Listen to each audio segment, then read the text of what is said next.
Assalamualaikum warahmatullahi wabarakatuh. Halo anak-anak, gimana kabar kalian pada hari ini? Semoga semuanya dalam keadaan sehat selalu ya. Nah, di sini Bu Ranita akan mengajak kalian semua untuk belajar bersama terkait dengan materi kelas 12, yakni Sejarah Indonesia. Oke, jadi bab yang akan kita pelajari pada hari ini terkait dengan politik Indonesia masa demokrasi parlementer tahun 1950 hingga 1959. Nah, berikut ini adalah ilustrasi ya, gambar terkait dengan gambaran dari demokrasi parlementer di Indonesia.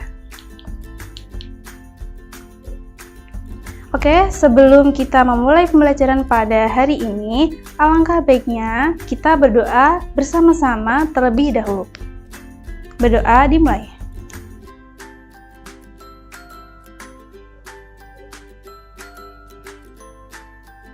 Berdoa selesai. Nah, yang pertama, Ibu akan memaparkan terlebih dahulu terkait dengan kompetensi dasar yang harus dicapai dalam pembelajaran kali ini. Nah, yang pertama adalah 3.2, yakni menganalisis sistem dan struktur politik Indonesia masa demokrasi parlementer tahun 1950 hingga 1959. Dan selanjutnya adalah 4.2, yakni menyajikan hasil diskusi mengenai sistem dan struktur politik Indonesia masa demokrasi parlementer dalam bentuk permainan. Oke, selanjutnya adalah tujuan pembelajaran yang harus kalian capai dalam pembelajaran ini. Nah, di sini siswa diharapkan dapat mengetahui yang pertama terkait dengan pengertian dari demokrasi liberal. Yang kedua, siswa diharapkan dapat mengetahui tentang ciri-ciri dari demokrasi liberal itu sendiri. Nah, selanjutnya siswa juga diharapkan dapat mengetahui terkait dengan apa saja kabinet-kabinet yang pernah berkuasa pada masa demokrasi liberal. Nah, selanjutnya siswa juga diharapkan dapat mengetahui bagaimana sebenarnya akhir dari masa demokrasi liberal di Indonesia. Oke, kita akan masuk ke pembahasan yang pertama, yakni terkait dengan pengertian dari demokrasi liberal itu sendiri.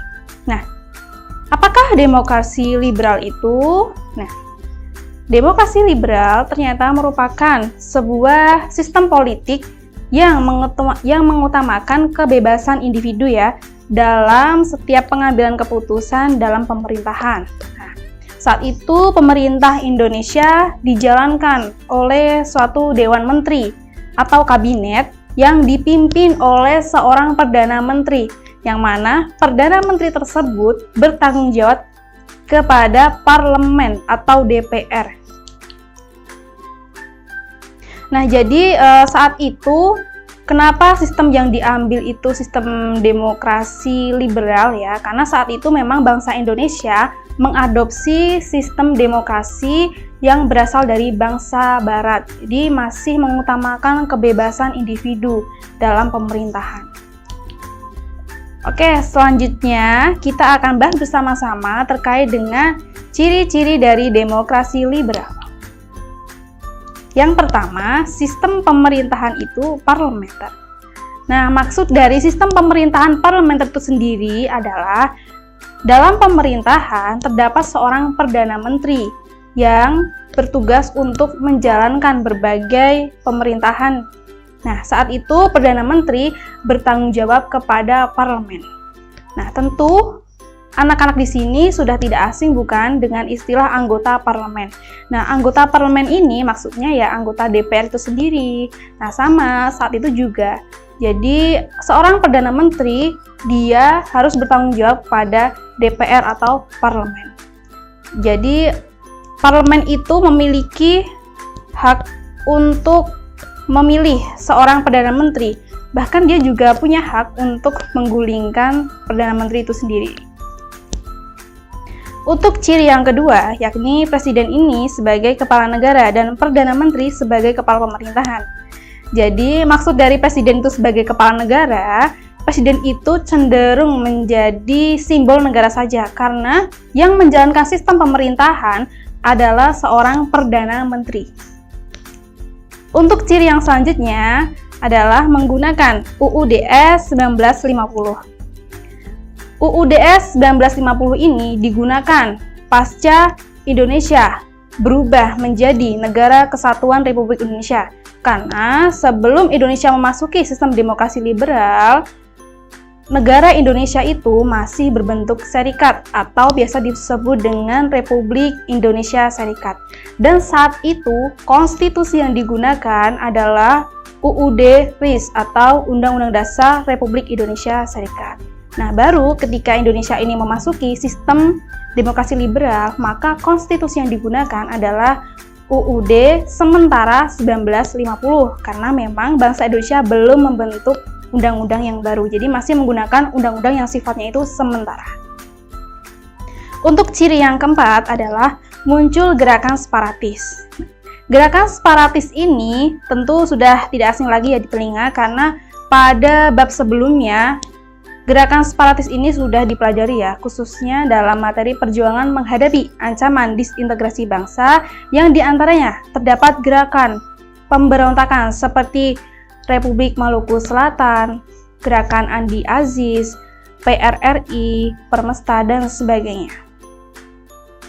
Ciri yang kelima adalah perekonomian Indonesia saat itu belum membaik, karena pasca revolusi kemerdekaan ya, dan juga banyak berbagai pemberontakan yang cenderung menguras perekonomian Indonesia saat itu. Bahkan dalam perjanjian KMB, Indonesia diminta untuk mengganti rugi seluruh hutang Belanda. Tentu hal tersebut sangat merugikan bangsa Indonesia dan berdampak pada perekonomian Indonesia saat itu. Untuk ciri selanjutnya adalah berlarut-larutnya masalah Irian Barat. Karena seperti yang sudah diketahui bahwa berdasarkan hasil perjanjian KMB, masalah Irian Barat akan diselesaikan 1 tahun kemudian setelah perjanjian itu. Akan tetapi apa kenyataan yang terjadi? Ternyata Irian Barat ini masih belum juga diselesaikan, bahkan hingga di akhir kabinet ya dari demokrasi parlementer ini. Nah, jadi itu adalah bukti bahwa Belanda itu memberikan harapan palsu kepada bangsa Indonesia. Dan masalah Irian Barat ini pasti akan menjadi program kerja tiap kabinet dalam demokrasi parlementer. Untuk ciri yang terakhir, yakni sering terjadinya pergantian kabinet. Nah, seperti yang diketahui bahwa dalam kabinet itu pasti terdapat sebuah partai politik ya, yang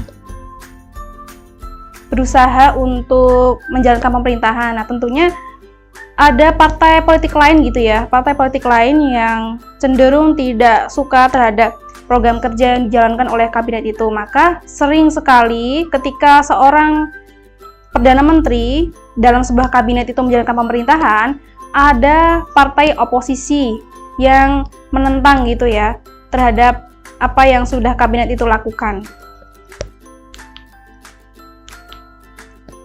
Oke, untuk pembahasan selanjutnya adalah terkait dengan kabinet-kabinet pada masa demokrasi liberal.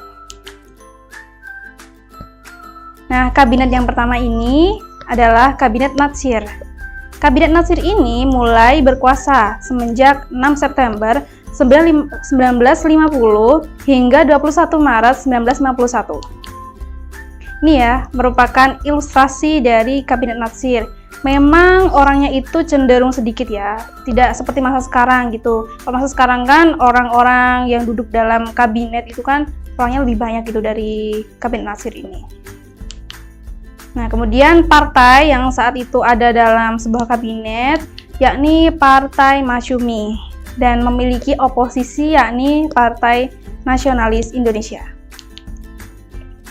Adapun program kerja yang diusung oleh Kabinet Natsir ini, yang pertama adalah melakukan persiapan dan penyelenggaraan pemilu untuk memilih badan konstituante. Karena saat demokrasi parlementer Indonesia itu masih menggunakan UUDS ya, Undang-Undang Dasar Sementara 1950, sifatnya undang-undang ini masih sementara, jadi bangsa Indonesia belum memiliki undang-undang yang tepat gitu. Nah, maka dibentuklah sebuah badan konstituante yang kedepannya harapannya ini bisa membentuk undang-undang yang baru. Selanjutnya adalah melakukan penyempurnaan dan mencapai konsolidasi politik, menyempurnakan susunan pemerintahan dan membentuk kelengkapan negara. Untuk program kerja yang selanjutnya, yakni menyempurnakan susunan organisasi angkatan perang. Supaya ketika ada pemberontakan, nah pemerintah pusat ini bisa mengerahkan berbagai angkatan perang ya untuk nanti bisa menumpas pemberontakan itu. Selanjutnya adalah membentuk dan mengembangkan ekonomi rakyat ya, karena saat itu memang kondisi perekonomian Indonesia cenderung terpuruk gitu ya, karena banyak sekali hal-hal yang memicu ketidakstabilan ekonomi. Dan untuk program kerja yang terakhir adalah penyelesaian masalah Irian Barat. Hal ini sesuai dengan perjanjian KMB bahwa masalah Irian Barat akan diselesaikan 1 tahun kemudian pasca perjanjian itu terjadi. Akan tetapi Belanda belum juga menepati janjinya, maka dari itu Kabinet Natsir berusaha melakukan penyelesaian mengenai Irian Barat.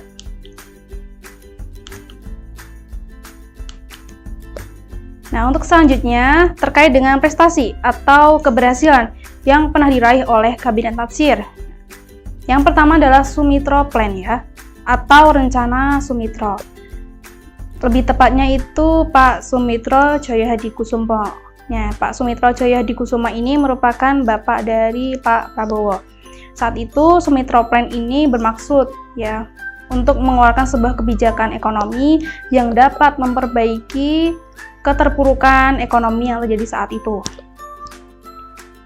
Untuk selanjutnya, keberhasilan yang pernah diraih yakni terkait dengan penetapan politik luar negeri Indonesia yang bebas dan aktif. Nah, bebas di sini maksudnya bangsa Indonesia itu bebas melakukan hubungan politik dengan negara manapun, dan aktif di sini maksudnya bangsa Indonesia itu aktif menjalin perdamaian dunia. Nah, untuk keberhasilan selanjutnya yakni Indonesia berhasil masuk dalam keanggotaan PBB yang ke-60. Nah, ketika bangsa Indonesia ini berhasil masuk dalam keanggotaan PBB yang ke-60, maka Indonesia memiliki tambahan dukungan gitu ya, untuk mengakui kemerdekaan Indonesia gitu.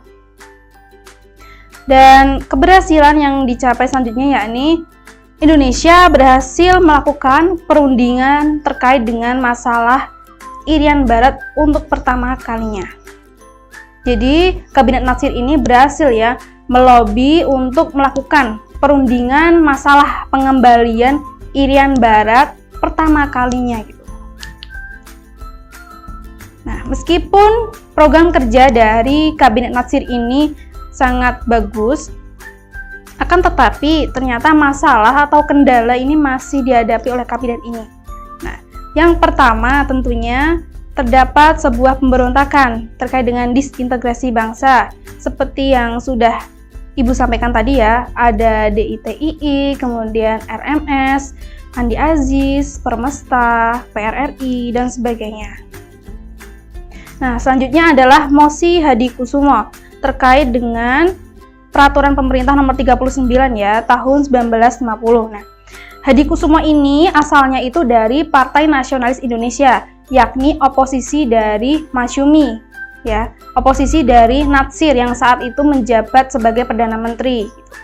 Nah, Hadikusumo ini menginginkan supaya Peraturan Pemerintah Nomor 39 tahun 1950 dicabut saja karena dinilai tidak demokratis gitu, hanya menguntungkan pihak Masyumi saja. Nah, untuk selanjutnya kita ke pembahasan terkait dengan Kabinet Sukiman yang berkuasa sejak 27 April 1951 hingga 3 April 1952.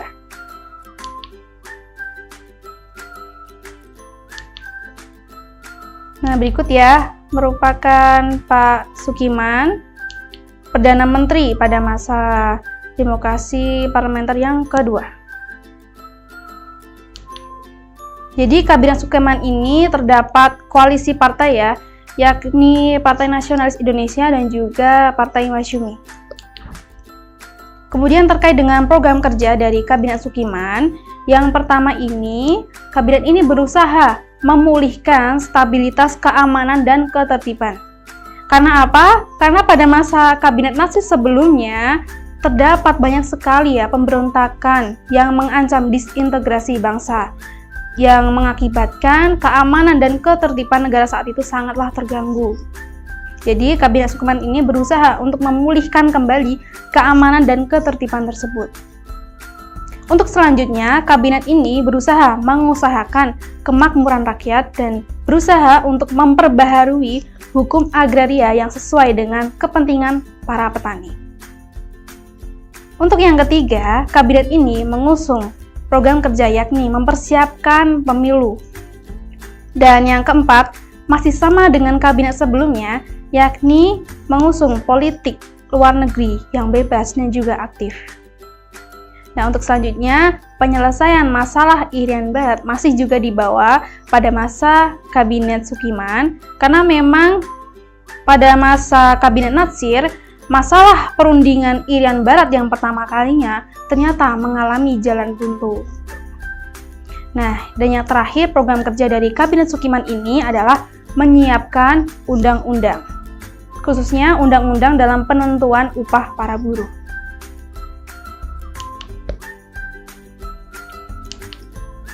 Oke, untuk selanjutnya akan dibahas terkait dengan prestasi maupun keberhasilan yang pernah diraih oleh Kabinet Sukeman ya. Nah, yang pertama ini, kabinet ini berhasil memperhatikan berbagai usaha-usaha kecil dari rakyat. Nah, yang kedua, kabinet ini juga berhasil memperhatikan para kaum buruh dan juga pekerja ya. Nah, untuk yang terakhir, kabinet ini berhasil memperluas pendidikan hingga ke berbagai pelosok negeri. Oke, terkait dengan masalah atau kendala yang dihadapi oleh Kabinet Sukeman. Yang pertama, ini sering sekali terdengar ya, yakni adanya penandatanganan MSA atau Mutual Security Act dari Amerika yang saat itu diwakili oleh duta besarnya yakni Merle Cogan, dan saat itu dari Indonesia sendiri, Menteri Luar Negerinya yang menandatangani MSA itu sendiri adalah Ahmad Subarjo. Kenapa kok penandatanganan MSA ini bisa menjadi masalah dari Kabinet Sukeman? Ya karena saat itu Indonesia kan mengusung politik luar negeri yang bebas dan aktif. Nah, ketika bangsa Indonesia menerima bantuan keamanan dari negara lain, khususnya ini dari Amerika ya, Amerika itu kan blok barat gitu ya, berarti itu menjadi sebuah tanda bahwa saat itu Indonesia menciderai politik luar negeri yang bebas dan aktif. Nah, untuk selanjutnya, masalah yang dihadapi adalah adanya krisis moral ya, karena saat itu banyak sekali pejabat yang korup. Dan yang ketiga, terdapat kendala ya terkait dengan pengembalian masalah Irian Barat ya. Lagi-lagi pengembalian Irian Barat ini mengalami kegagalan. Karena memang Belanda itu susah sekali ya untuk diajak kooperatif, maunya itu menang sendiri. Dan yang terakhir, masalah yang dihadapi adalah adanya hubungan tidak baik dengan pihak militer. Oke, yang ketiga, Ibu akan membahas terkait dengan Kabinet Wilopo ya. Nah, Kabinet Wilopo ini berkuasa sejak 3 April 1952 hingga 3 Juni 1953. Nah, ini ya ada gambar terkait dengan Kabinet Wilopo ya. Dengan program kerja yang pertama tentunya mengupayakan penyelenggaraan pemilu. Jadi penyelenggaraan pemilu ini pasti menjadi program kerja tiap kabinet gitu. Nah, untuk yang kedua, kabinet ini juga masih mengupayakan kemakmuran rakyat. Nah, untuk yang ketiga, kabinet ini berusaha melakukan pemajuan ya terhadap pendidikan Indonesia dan juga melakukan pemerataan gitu. Untuk yang keempat, kabinet ini juga masih melakukan upaya untuk menstabilkan keamanan di negara, ya, karena saat itu masih terdapat banyak sekali pemberontakan yang mengancam disintegrasi bangsa gitu ya.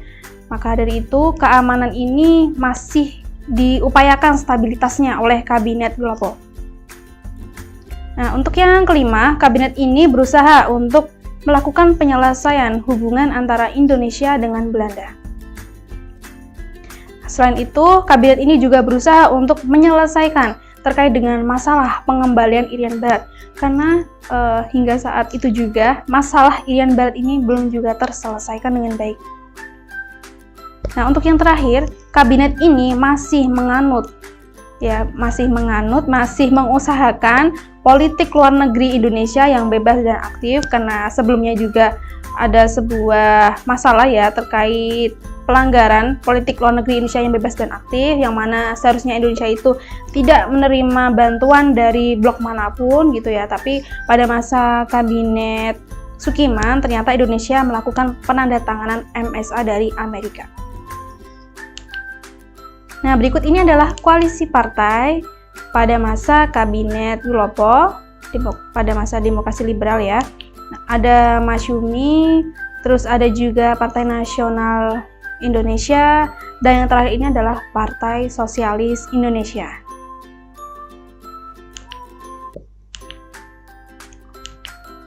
Oke, selanjutnya adalah terkait dengan prestasi atau keberhasilan yang pernah dicapai pada masa kabinet Wilopo. Yang pertama, kabinet ini berusaha sudah bisa mengatur undang-undang tentang pemilu gitu ya. Kan tadi kan sudah mempersiapkan gitu ya. Nah, kabinet ini berhasil gitu ya mengatur undang-undang tentang pemilu. Selanjutnya, kabinet ini juga berhasil melakukan pembatasan impor. Bahkan kabinet ini juga berhasil melakukan penciptaan sebuah anggaran ya supaya terjadi keseimbangan gitu. Untuk yang keempat, kabinet ini sudah berhasil merevisi terkait dengan undang-undang perburuhan. Dan yang terakhir, kabinet ini berhasil melakukan modernisasi terhadap pertahanan. Oke, terkait dengan masalah atau kendala yang pernah dihadapi oleh kabinet Wilopo. Yang pertama adalah krisis ekonomi ya. Karena memang saat itu perekonomian Indonesia sedang mengalami keterpurukan. Dan yang kedua, masalah yang dihadapi adalah adanya gangguan keamanan ya, karena ada berbagai pemberontakan yang terjadi tadi semacam Andi Aziz, RMS, PRRI, Pemesta, dan sebagainya.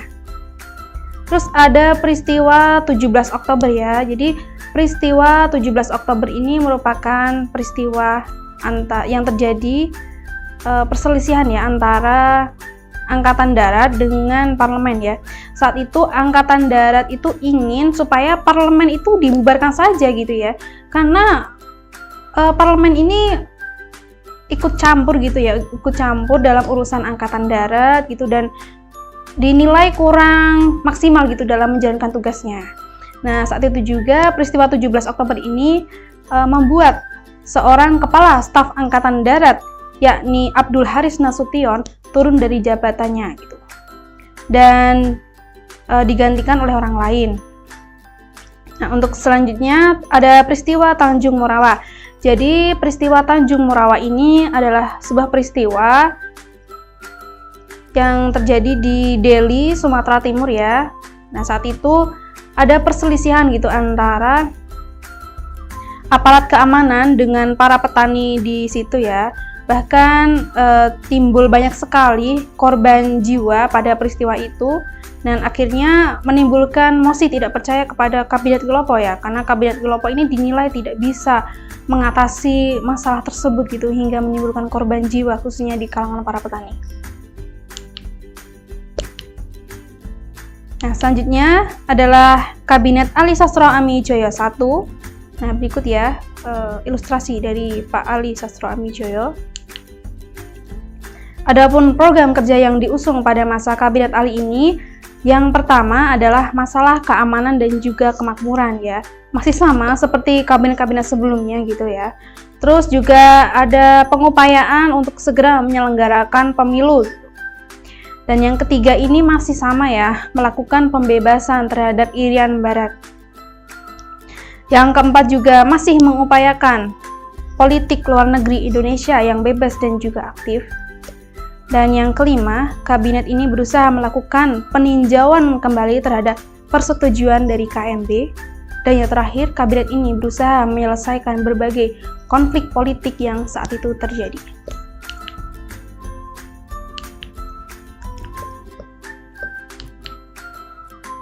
Nah, berikut ini adalah koalisi partai dari Kabinet Ali Sastro Amijoyo I. Nah, yang pertama itu ada Partai Nasionalis Indonesia, terus juga ada Partai Nahdlatul Ulama. Nah, ternyata ada dua partai yang berkoalisi saat itu. Kemudian terkait dengan prestasi atau keberhasilan yang pernah diraih oleh Kabinet Ali Sastro Amijoyo I ini, yang pertama, kabinet ini berhasil menyelenggarakan Konferensi Asia Afrika di Bandung ya pada tahun 1955. Nah, saat itu Konferensi Asia Afrika berhasil mencetuskan Dasar Sila Bandung. Nah, saat itu Perdana Menteri Indonesia yang mewakili KAA ada Ali Sastro Amijoyo itu sendiri gitu dari Indonesia. Kemudian juga ada dari Sri Lanka ya oleh Muhammad Ali Jinnah, dan juga ada dari Pakistan ada ya. Terus juga ada dari India, ada juga dari Burma ya. Nah, untuk selanjutnya kabinet ini juga berhasil menyelesaikan terkait dengan persiapan pemilu pada tahun 1955. Persiapan pemilu pada kabinet ini sudah berhasil dilaksanakan. Nah, kemudian pada kabinet setelahnya pemilu berhasil diselenggarakan. Nah, selanjutnya keberhasilan yang dicapai adalah kabinet ini berhasil ya mengurangi ketegangan yang terjadi pada dunia saat itu dengan terus mengupayakan politik luar negeri Indonesia yang bebas dan aktif. Nah, berkurangnya ketegangan dunia saat itu karena bangsa Indonesia yaitu tadi berusaha melakukan perdamaian dunia ya dengan mengumpulkan negara-negara di kawasan Asia Afrika supaya tidak berpihak gitu ya di antara blok barat maupun blok timur. Untuk selanjutnya, bangsa Indonesia berhasil memperoleh dukungan terkait dengan pengembalian Irian Barat dari negara Asia Afrika yang ada di forum PBB. Kemudian terkait dengan masalah atau kendala yang dihadapi oleh kabinet ini. Nah, yang pertama, kabinet ini menghadapi berbagai gerakan separatis yang terjadi di berbagai daerah ya. Seperti itu tadi, ada Andi Aziz, RMS, DITI, dan sebagainya. Kemudian juga kabinet ini ternyata menghadapi konflik internal dalam tubuh TNI gitu. Terus juga kabinet ini menghadapi sebuah masalah dalam perpolitikan, yakni ada korupsi dan juga inflasi ya di bidang ekonomi. Terus juga kabinet ini menghadapi konflik antar partai politik.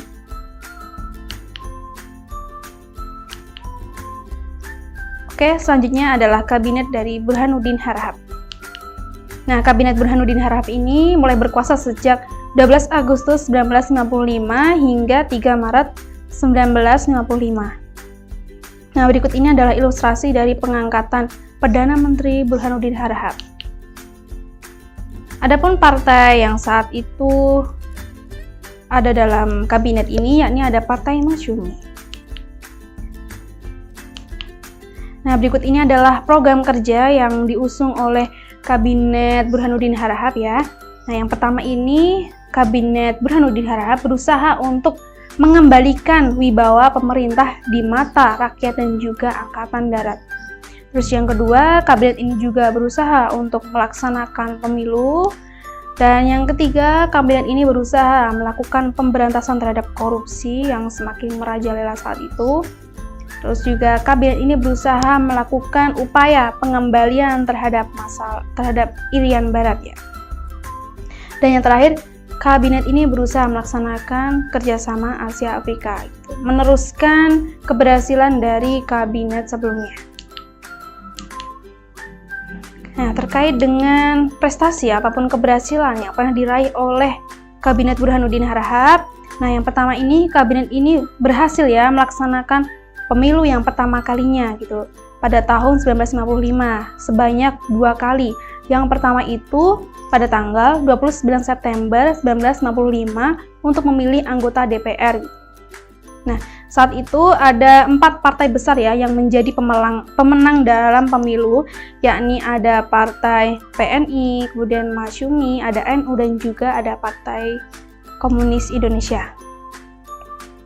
Nah, kemudian terkait dengan keberhasilan yang kedua, nah kabinet ini ternyata berhasil mengembalikan posisi A.H. Nasution sebagai Kepala Staf Angkatan Darat ya, karena sebelumnya A.H. Nasution ini digantikan oleh orang lain. Nah, orang lain tersebut yang menggantikan dinilai tidak cakap ketika menjalankan kinerjanya. Nah, untuk selanjutnya, kabinet ini juga berhasil melakukan pembubaran terhadap Uni Indonesia Belanda. Terus juga kabinet ini berhasil ya memberantas korupsi karena terbukti berhasil menangkap para koruptor. Dan yang terakhir, kabinet ini berhasil melakukan pemisahan antara Aceh dari Sumatera Utara. Nah, adapun masalah atau kendala yang dihadapi oleh kabinet ini adalah terkait dengan upaya pengembalian Irian Barat itu masih mengalami jalan yang buntu. Nah, selain itu juga kabinet ini tuh dinilai sudah selesai dalam menjalankan tugasnya gitu. Nah, ketika kabinet ini sudah dinilai selesai dalam menjalankan tugasnya, maka parlemen itu melakukan pemilihan lagi ya terhadap Perdana Menteri yang menjabat. Nah, ternyata Burhanuddin Harahap ini tidak terpilih gitu dan digantikan oleh kabinet selanjutnya, yakni Kabinet Ali Sastro Amijoyo yang kedua. Kabinet ini berkuasa sejak 20 Maret 1956 hingga 14 Maret 1957.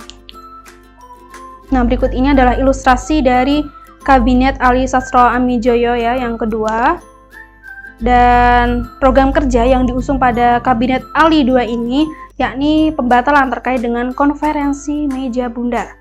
Dan yang kedua, kabinet ini berusaha melakukan pengembalian Irian Barat. Yang ketiga, kabinet ini berusaha melaksanakan keputusan dari Konferensi Asia Afrika. Yang keempat, kabinet ini berusaha melakukan pemulihan terhadap stabilitas, keamanan, dan juga ketertiban yang ada dalam negeri. Adapun koalisi partai pada masa Kabinet Ali Sastro Amijoyo II ini, yakni yang pertama ada Partai Nasionalis Indonesia, terus juga ada Partai Masyumi, dan yang terakhir ini ada Partai Nahdlatul Ulama. Oke, terkait dengan prestasi atau keberhasilan yang pernah dicapai pada masa Kabinet Ali II ini, yang pertama, kabinet ini berhasil melakukan pembatalan terhadap isi dari perjanjian konferensi meja bundar secara keseluruhan. Bahkan saat itu Presiden Soekarno langsung menandatangani dari pembatalan tersebut. Nah, terkait dengan masalah atau kendala yang dihadapi oleh kabinet ini, nah yang pertama, terdapat gerakan separatis ya, yang terjadi di Sumatera dan juga di Sulawesi. Terus juga ada perpecahan gitu antara PNI dan juga Masyumi. Terus yang terakhir, kabinet ini mengalami semacam ketimpangan pembangunan antara pusat dan juga daerah yang pada akhirnya menimbulkan kecemburuan sosial. Oke, untuk kabinet yang terakhir adalah Kabinet Juanda ya. Kabinet Juanda ini mulai berkuasa sejak 9 April 1957 hingga 10 Juli 1959. Ini ya ilustrasi dari Kabinet Juanda. Nah, oke, Kabinet Juanda ini isi orang-orangnya berbeda gitu dengan kabinet-kabinet sebelumnya. Karena apa? Karena Kabinet Juanda ini cenderung diisi oleh orang-orang yang ahli dalam bidangnya gitu. Orang yang ahli pariwisata ya, dari orang yang dari pariwisata, terus politik ya politik gitu ya. Jadi tidak berdasarkan representatif dari partai politik gitu. Jadi di sini adalah orang-orang yang benar-benar ahli dalam bidangnya. Maka dari itu tidak mengherankan jika kabinet ini sering disebut sebagai zakon kabinet. Nah, kemudian terkait dengan program kerja dari Kabinet Juanda, seringkali diistilahkan dengan sebutan pancakarya. Nah, yang pertama, kabinet ini berusaha melakukan pembentukan Dewan Nasional gitu ya, sesuai dengan perintah dari Presiden Soekarno untuk mengatasi berbagai ketidakstabilan yang terjadi dalam negara Indonesia. Terus yang kedua, kabinet ini berusaha melakukan normalisasi terhadap keadaan negara ya, karena sebelumnya banyak sekali kekacauan yang terjadi, baik itu di bidang ekonomi, politik, sosial, dan sebagainya. Terus yang ketiga, kabinet ini berusaha melakukan pelancaran ya terhadap pelaksanaan pembatalan konferensi meja bundar. Nah, untuk yang keempat, kabinet ini berusaha melakukan pengembalian Irian Barat. Lagi-lagi Irian Barat ini belum kembali ke pangkuan Indonesia. Dan yang terakhir, kabinet ini berusaha mempercepat proses pembangunan. Nah, prestasi atau keberhasilan dari Kabinet Juanda ini tentunya adalah adanya Deklarasi Juanda ya pada 13 Desember 1957. Latar belakang mengapa kok bangsa Indonesia saat itu melakukan Deklarasi Juanda, karena sebelumnya peraturan terhadap hukum laut Indonesia itu masih diatur oleh ordonansi dari Belanda gitu, atau hukum lautnya Belanda, yang mana hukum laut dari Belanda ini sangat merugikan bangsa Indonesia. Oleh karena itu, Kabinet Juanda berusaha mengupayakan adanya hukum laut yang tidak merugikan bangsa Indonesia lagi gitu ya. Kemudian yang terakhir adalah terkait dengan masalah atau kendala yang dihadapi oleh kabinet ini, yakni yang pertama adalah adanya peristiwa Cikini ya, atau percobaan pembunuhan presiden, yang mana saat itu Presiden Soekarno sedang melakukan kunjungan ke perguruan tinggi Cikini ya untuk mengunjungi putrinya Bu Megawati. Nah, tapi ketika beliau keluar dari gedung, ada sebuah bom ya yang mengincar beliau, dan alhamdulillahnya beliau saat itu bisa diselamatkan. Nah, terkait dengan akhir dari masa demokrasi liberal di Indonesia ya. Oke, di sini ada ilustrasi terkait dengan Dekret Presiden 5 Juli 1959. Nah, akhir dari masa demokrasi liberal di Indonesia itu ditandai dengan adanya kegagalan Badan Konstituante dalam merumuskan undang-undang yang baru ya. Karena di dalam Badan Konstituante tersendiri ada konflik internal gitu ya, perbedaan pendapat dan sebagainya. Nah, Dekret Presiden 5 Juli 1959 ini berisi yang pertama adalah pembubaran dari Badan Konstituante itu sendiri. Terus yang kedua juga memperlakukan kembali UUD 1945 dan tidak diberlakukannya kembali UUD 1950. Dan yang terakhir adalah melakukan pembentukan terhadap MPRS dan juga DPAS.